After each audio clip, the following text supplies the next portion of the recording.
Бе, хора, ние днеска май ще имаме свободен час, бе. 15 минути минаха и той даскал още го няма по физическо. Айде да се събираме партакещи и да се измитаме. Ко ще кажеш ти? Анастасио, айде да валим да едем баницима. Айде, то няма да дойде. Мирно, учителя идва. Как? Идва ли, бе? О, Много се извинявам, че закъснях, ама аз набързичко само да ви кажа, че днеска няма да карате. Да, наложи ми се много спешно да пътувам и за това да знаете, че няма да карате днеска физическо възпитание и спорт. Ще ви помоля само мъничко, по-тихичко, ако искате ритете навънка, топка, баскетбол, че си играете тук, каквото искате правете, само по-тихичко, който иска да върви да яде, правите каквото щете, на мен ми се налага да замина за малко, ама не дейте да казвате на никой, че сте карали свободен, и само между нас си остава, нали така? Иначе следващия път ще бягате 600 метра на минус 15 градуса навънка. Не се шегувам. Оставям ви аз, че ще бързам. Ало, Иване, идвам да варим ракия. ма Снежа, ти ма лъга, ма накрая дойде да пим кафе. Ти един път да ме покани? Как бе един път да те кани? Аз те каня. Оня ден те видях. Добре, че те спрях. Да те извикам да пием по едно кафе. Гледай, много е разцъфнала тая твоята гладиолка. Мерси. Иванчо ми я подари за 8 март. Ма как я поливаш? С вода я поливам. Аз знаеш какво съм чувал? Какво? Чето хоня ден. Суце? Суце? Суцето? Ето и не го бях чувала. Къде го гледа? Беги, мама. Сипваш оцет, ама малко. Малко. Малко, колко да позапълни леки. Запълни, да. И после отгоре ръсиш малко с червен пипер. Червен пипер. И става ли? Казвам ти му. Ще пробвам. Пробваш. Ще цъфнета ще вържа. Не ти дадох захар, обаждай, Нали знаеш, че го пие чисто? Чисто. Чисто го. Ага,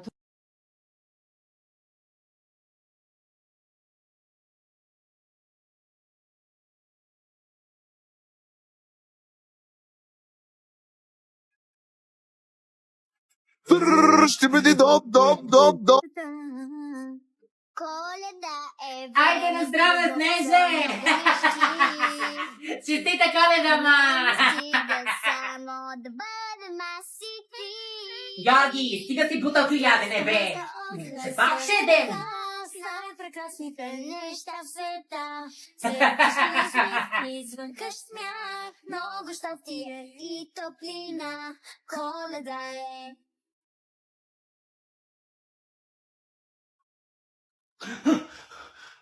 Леле, закъснях, Даско!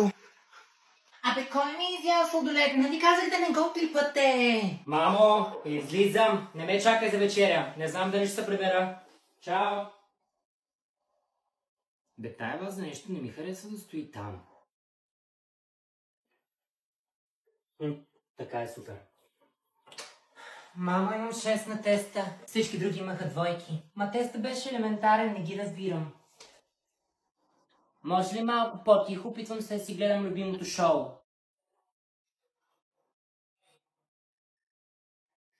Не знам отговор на този въпрос. За какво само мене питате? Има 20 човека в тая стая.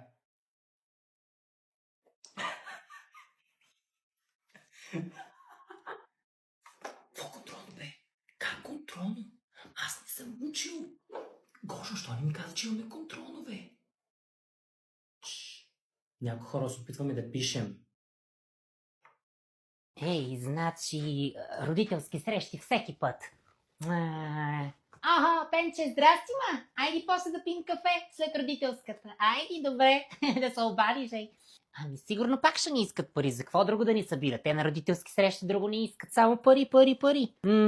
Оня ден ми се обажда дъскалицата. Искала пари за учебник по английски. Ади бе, какво стана? Къде е тая дъскалица? Няма я още. Аз имам да гоня автобус. Ти на Тедито майката ли си? Че не съм те виждала. Много сте пораснали. Ади бе, къде е път тая? Здравейте, скъпи родители! Айде, честита нова учебна година! Тя се сети да дойде. Извинявам се за забавянето. Здравейте, как сте, госпожо Караманова? Така, набързо да се провериме кои сме тук. Да, тук съм майката на Георги, аз съм, да. Ваня. Майката на Георги, да, добре, щом сте тук да започваме. Започвам с най-важното – парички за боя. Ще боядисваме стаята. Какви пари пак за боядисване на стая, нали? Миналата година я боядисвах Боядисвахме. Какво ще прави в тая стая? Тя стана като... и аз не знам какво. Стига се излагах ти. Значи, добре си е стаята. Няма нужда да събираме пари за боя. Добре. Пари за боя. Аз от дома не съм боядисала. Следващото в списъка парички за помагала. Стига па с тея помагала, бе. Колко пък помагала ще купуваме? Значи аз се охарчих много 250 лева. Вие знаете ли, че водата я дигнаха? 250 лева. Ох, вижте какво. Аз ще тръгвам, че ще си изтърва автобуса. Да. Добре, щом имате по-важна работа, няма проблем. Айди, чао, лек. Довиждане. Пенче, обади се после за кафе. Айди. Та е луда! Ама я не ми говори така, ма простачко! Значи, Георги, аз повече няма да те слушам. Да идвам в най-голямата студ, по средата на зимата, аз на плажът си разхождам. Изобщо не ме интересува, че е Варна. Не ме гледай, момченце. Ще се разболея. Жена на средна възраст. Знаеш ли колко време ми отнема да се излекувам? Тръгва веднага на вършея. Георги, какво правиш в студените води, бе? Ела тук веднага, че ти, момченце. Ще се поболееш, бе. Имаш ли връзка с главният мозък? Аз пари за лекарства нямам. Влизаш там в болницата и се оправяш. Същият баща се. Малумна работа. Хич не ме интересува, че е морето. Ти нормален си минус 10 градуса на въгда. Тръгва веднага да то вършея.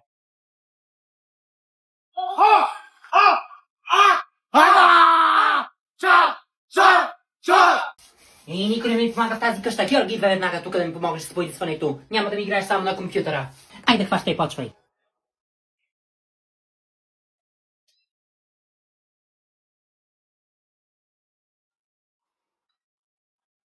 Георги каза да бъди с стената, не лицето си. Виж, оклепал се целия. Значи същия като баща си човек да не те накара нещо. И върта змия в банята.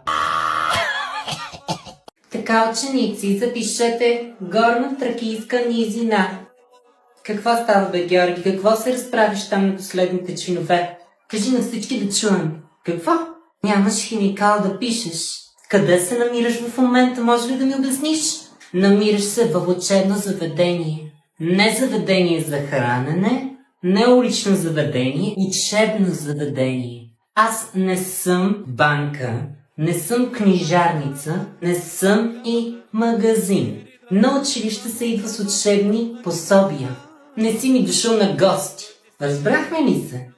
Ето ти химикал и да не ти чувам гласчето. Продължаваме. Георги!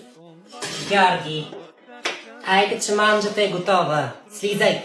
Няма да повтарям като пагала, Ще изтине. По-бързо. Айде, манджата ти е готова.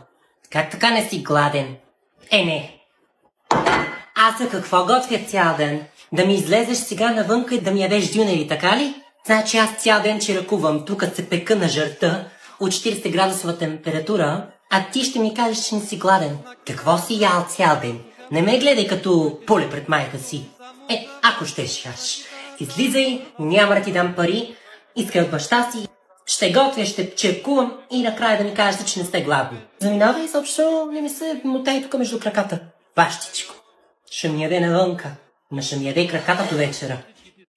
Така, ученици, стройте се, няма да ходя след вас да ви събирам като падар. Не ме карайте да викам тук пред чужденците. Не сме на баири, не ми плащат достатъчно, да тичам след вас. Който се загуби. Не е мой проблем. Аз си е напълно ваш, но вашите родители, че не са ви научили как да се държите. Така, по-тихо, че започвам да проверявам по списък. Няма да повтарям. Иван. Добре. Георги. Спри да тичаш като ожилен от пчела, няма да се надвиквам. Анастасия, няма какво да я проверявам, много добре знам, че изобщо я няма. Така. Петя. Петенце е най-послушната и вземайте пример от нея. Говеда е такива. Право нямам думи. Бързо по двама за ръка, че тръгваме към зоологическата градина. При вас ще са себеподобни. Абе, Георги, кола ще те блъсне, бе, момче. Няма да влизам заради теб в затвора. Пред мен каза веднагически. Говедо. Георги! Няма да повтарям по 10 пъти, момченца, слите веднага долу. Само аз трябва да се занимавам тук с вашите неща. Ела да измиеш посудата. Няма само аз да мия след вас. И вие ще ми ядете, ще ми спите, пък ще ви мия. Като чиракиня. Няма как да стане. Няма да повтарям слите долу веднага. Бащичко. Колко е часа? Питам колко е часът. До кога ще ми спиш? Те мизернични, кой ги направи? Не, аз съм стоял от 2 часа вечерта да ям пици, мици и така нататък. Да си изниш посудата. Аз не съм чиракиня и няма да чистя след никого. Разбрахме ли се? Който си яде, който си мизерува, да си чисти след него. Гъбичката, чашечката, хоп, дроп, миеш, цъпотиш. Няма да си занимавам аз. Същия като баща си. А, клиент иде. Стефке, отвори вратата, ма че клиент идва. А добро утро, ко ще желаете? Един кибрид нещо друго ще искате ли? 500. Бе, я чака малко, бе. Какви са тея 50 лева за един кибрид, бе? Вие за мезе ли ме взехте тука, а? Колко е часа? 9 сутринта е. Вие да не си мислите, че аз имам 1000 лева оборот за тука за 2 часа работни. Аз още за едно кафе нямам изкарани. Вие 50 лева идвате да ми давате. Тъй като ме гледаш на банка ли ти мязам да ти развалям парите, а?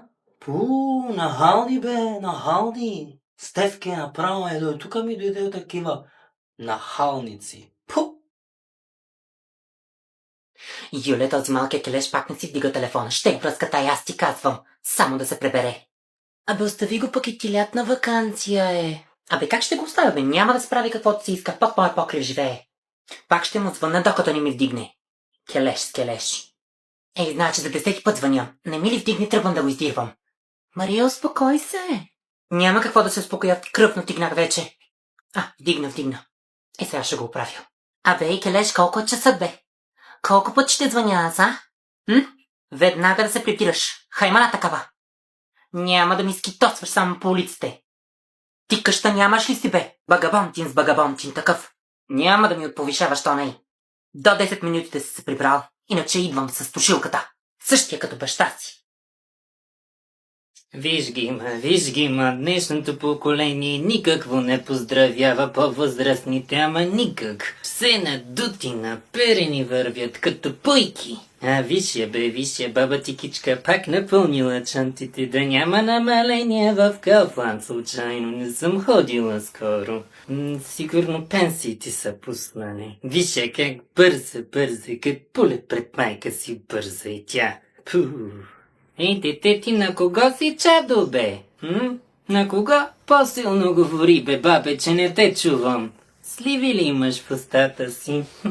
На Маричка куцата внучка ли си, бе? О, така кажи, бе, ние с нея сме 6 братовчетки. Да я поздравиш от мене. Какво? Умряла ли? Как умряла, бе? Ей, тя се отърва, бе, мама му стара. То стоя скъп живот. И аз скоро шарит на камбаната ми се струва. Отка стига си бягал надалече, бе, няма да ходя гоня като кодука сега. Ей, Марио, казах ти да вземеш запалка, сега тук трябва да се мъча като неандерталец аз. Марио, остави децата да си играят, ма стига си им викала и ти като някаква магарица след тях, бе. Ей, значи, 5 минути нямам почивка от твоето викане. Вие на кого ще се отговаряте, бе? Георги, Десислава, няма да се отговаряте на майка си и така ще дойде, ще ви опердаша, аз ви казвам. Ще ви нашара газовете. Ей, никаква риба няма тука. Стига сте бягали, бе, гоните рибата, не мога да хвана нищо. Вечера ще ми ядете краката. Мария, събирай багажа. Десислава, Георги, айде, тръгваме. Знам един кратък път е тука. Стига сте се оплаквали. Какво от това? Не е чак такава голяма джунгла. Някой друга змия, някой друг питон се тая. Няма да ми ривети. Айде, бе, няма да ви чакам само, ама... Май се изгубихме. Марио, всичко е заради тебе.